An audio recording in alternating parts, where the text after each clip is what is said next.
యేసుక్రీస్తు ప్రబోధించిన ప్రేమ, దయ, కరుణ అందరూ అలవర్చుకోవాలని విద్యా ఐటీ శాఖల మంత్రి నారా లోకేష్ పేర్కొన్నారు.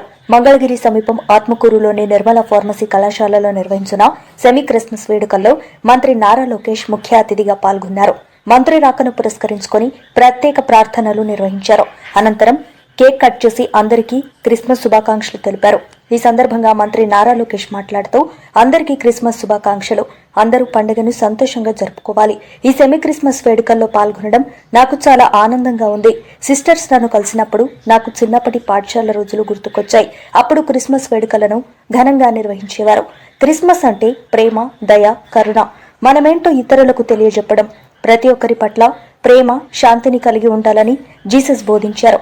2019 నుంచి మంగళగిరిలో నా ప్రయాణాన్ని ప్రారంభించాను. అప్పటి ఎన్నికల్లో ఓటమి చెందాను. ఓటమి నుంచే పాఠాలు నేర్చుకున్నాను. ఎన్ని ఓటములు ఎదురైనా మనోధైర్యాన్ని కోల్పోకూడదు. వైఫల్యం విజయానికి సోపానం. అందుకు నేనే ఉదాహరణ.